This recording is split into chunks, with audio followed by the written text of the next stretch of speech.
I think that we had some turnovers that gave them easy baskets. I think we had some early shots that kind of killed us and got them into transition, and we just didn't play defense like we should and execute on the offense side.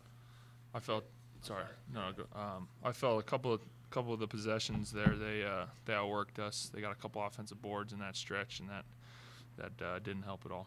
Do you guys feel like, especially in these last couple games here, that you've kind of let that sort of a snowball effect happen of, when one thing doesn't go right, then you let another?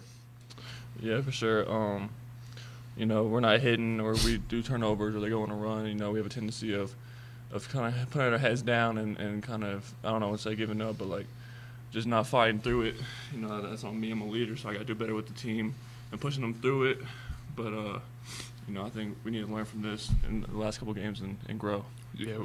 The end of that run, AB gets a steal, goes up, alley-oops it to Hired, but he misses it. Was that kind of like a summation of the game? Did you feel like you guys just couldn't get it going? Yeah, we know Hired can go up there and get it. If he makes it, it's the momentum play, and misses it and then went the other way.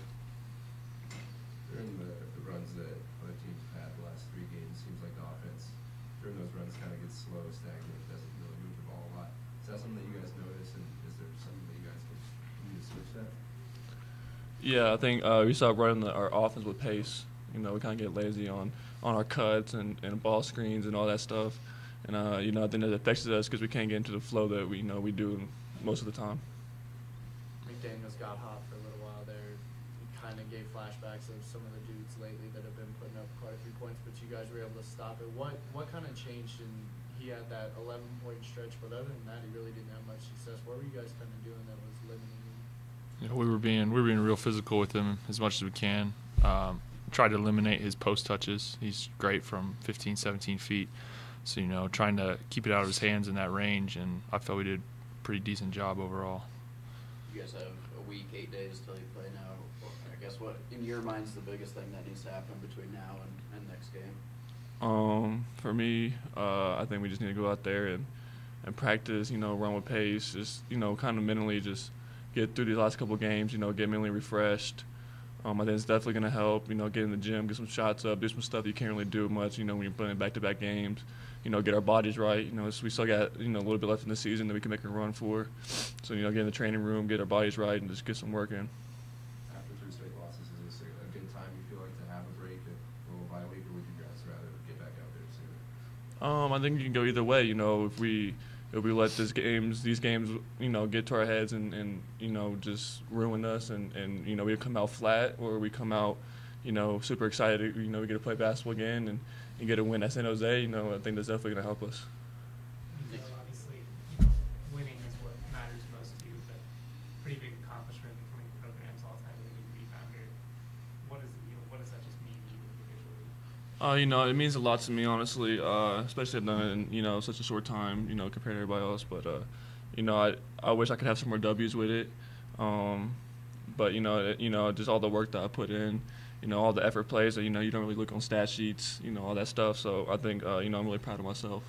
Is it kind of nice to just have accomplished it and be able to move forward next? I imagine it's been something that's been on your mind the last couple of days. Yeah, it's every time I go to Twitter or something like that, it's you're this far away, you're this far away. So now I got it, it's in the rear view. Now I just gotta play.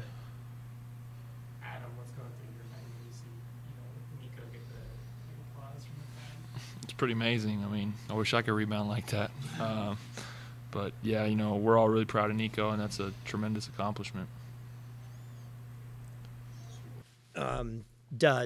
Disappointing tonight, obviously, to come away with a loss. I thought that it was a hard-fought game most of the way, pretty close.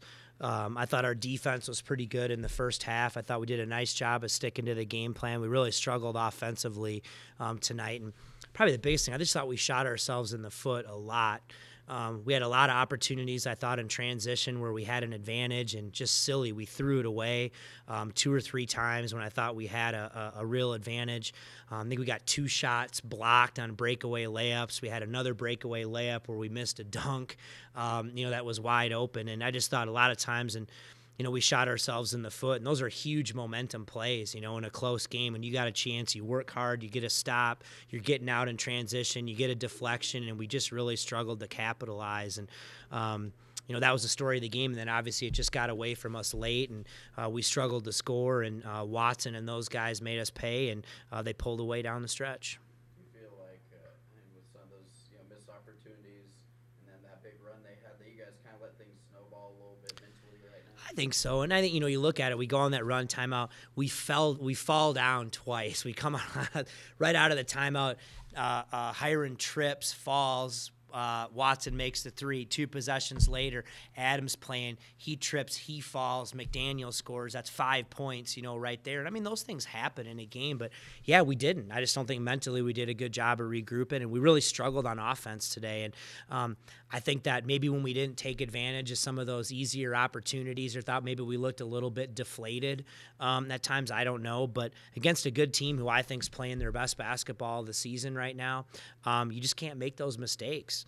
And I thought that's what happened here tonight. We only shot 6 free throws. I thought we struggled to get fouled and finish. They changed a lot of our shots with their length. We weren't able to get them up in the air and finish or make simple plays when we got it in there. And we got the ball to the paint, but I don't think we made very good decisions when we got there. After that first half, you guys had gone 2.5 games without holding a single lead. How discouraging do you think that's been on the team's morale? I don't know. It's funny you say that. I didn't pay attention. I think whenever you lose and you go through it, it should be. Do you know what I mean? When you're losing, I mean, that's tough. But, we just try to keep moving forward and staying positive and learn. And that's all you can do. These seasons are going to keep going forward here. We've got 8 days here before we play again. Maybe it's good for us. A chance to maybe regroup mentally, physically, get back to the practice court a little bit and get ready for the home stretch. But hey, no one's going to feel sorry for you. You know what I mean? People are going to come out. They all prepare. They're going to try to beat you and whatever. You got to find a way to regroup and come back and battle, and that's all you can do.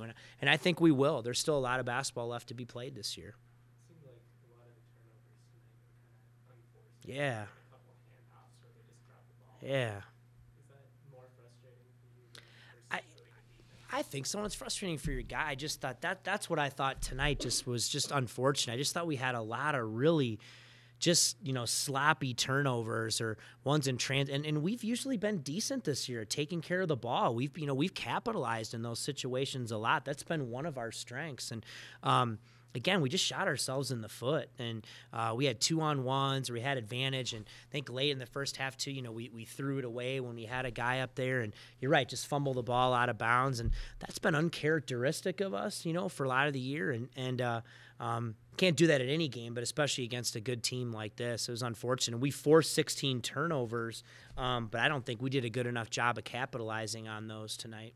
You guys came out, made 3 threes there in the second half during that run to get that lead, and then kind of went cold. Do you think you maybe started forcing some up? I thought we took a couple of quick ones. I did. I thought there was a stretch where we took too many threes, and I thought the other thing that we did was I thought some guys turned down some rhythm shots and then maybe, pump faked and then shot a tougher one. And that's you can't do that. You got to be aggressive. I mean, when you shoot, you got to step in and shoot it with confidence. And if you don't have it, you shot fake, maybe you can get by. If not, you got to move the ball. And I thought we turned some shots into tougher shots when we didn't have to.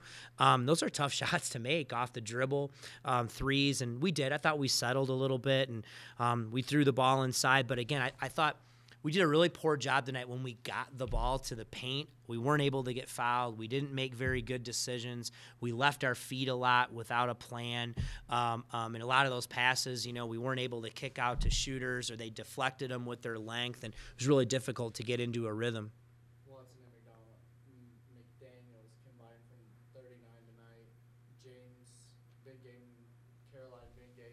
Is it a little extra frustrating to know that you guys are failing to stop the guys that are popping out most often? Yeah, but I mean, they're good. I mean, at the end of the other thing too, like McDaniels, as a pro, we did force 6 turnovers tonight. We have a tough matchup. I thought our guys battled him pretty hard, to be honest. I mean, I thought there were a couple times he made some tough shots in there, but he's a good player, man.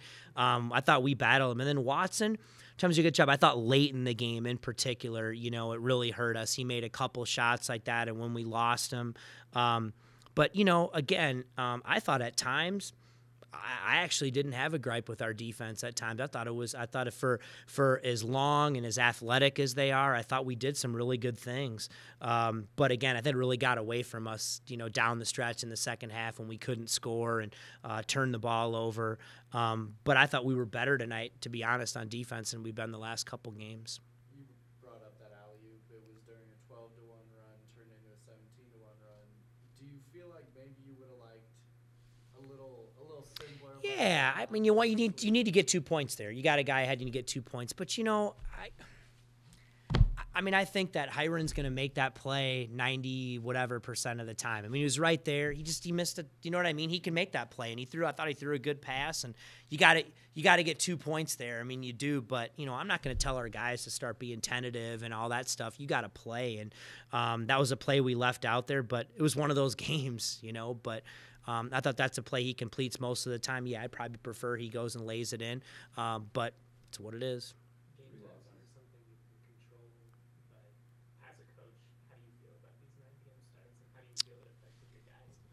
I don't know if it affected. Both teams had to play at 9 o'clock, right? So, I mean, that, to say anything different would be an excuse, and we don't make excuses. As a coach, I don't like it. I mean, I don't like playing at 9 o'clock. I would say probably most of your fans don't like it either. It's late. Obviously, you do it for television. I get it. I'm not a fan of it. I mean, I'd be lying to you if I said I was. But, hey, both teams had to play at 9 o'clock. So, I mean, they had the same deal that we had, and we were at home. And so, that'd be an excuse. But, I'd prefer to play earlier. But, hey, got a chance to get on ESPN too, and that's what you do. 3 losses in a row for you guys now. Do you think this is a perfect time to kind of have a week off from a game and have that time to regroup? Maybe, I think maybe taking a few days off and getting back to the practice court a little bit, maybe regrouping mentally and physically, maybe that's a good thing, for us right now, and get ready to hit the home stretch in the conference season. We'll find out, right? I know for me, I mean, I think I'll enjoy that. I think I'll enjoy getting back to practice a little bit and getting back to work with these guys, and maybe, like you said, having a chance to refresh yourself, and maybe that's exactly what we need right now. What's the biggest thing on offense that would maybe lead to a great final stretch? Yeah, I don't know, but you look at the numbers, we've been a really good offensive team this year. Most of the year, that's kind of been our strength. We've really struggled on defense. And to be honest, I anticipated they would zone us a lot more tonight. They've been playing a lot of zone lately. Clearly, we've struggled a little bit the last couple times out against a zone. And, we did a lot of preparation for zone, and they really didn't zone us much. They played man-to-man. And, so maybe it's been a little while since we've kind of seen more of a straightforward, Nevada switches everything. Wyoming played zone the whole game. And, maybe we just weren't in a very good rhythm. But I like what we do offensively. I think that's kind of been one of our strengths this year. And tonight it wasn't, unfortunately. Obviously, and comes a losing effort, but Nico Carvacho breaks a Yeah. 12-year-old record. And just kind of what's your perspective? Amazing, and I know he would have preferred, obviously, to do it, with a win and everything. But just phenomenal to do it in 3 years. The way that he has. I think it was really cool. His parents came up, to the game here tonight, and I think that's really, really neat. That's a once in a lifetime thing, and so. You just look at it and 12 rebounds again, 20 points, and what he's doing, we're just asking so much of him from this team, and he's really been bringing it every night. And so I think that's something, obviously, that means something. It'll mean more, you know what I mean, as time goes by here in his career, but just absolutely phenomenal. Has he exceeded your expectations this year? Yeah, I mean, anytime you lead he's a good rebounder, and he's a kid that we were going to ask to try to score a lot more. That's something he hasn't really done as much in his career. But, I mean, to tell you that you think he's going to lead the nation in rebounding, I mean, you can't anticipate that. So that's just been, again, phenomenal to see. And I told Nico this, and we don't talk about the record. I still think he can get a lot better. I really do. And that's what's so neat about it is, our focus for him is to just continue to try to get better, because I think he can. And you just look at where he started in his career and where he's at now, and I still think he can keep growing and getting better. And he keeps that mindset. The sky's the limit for him.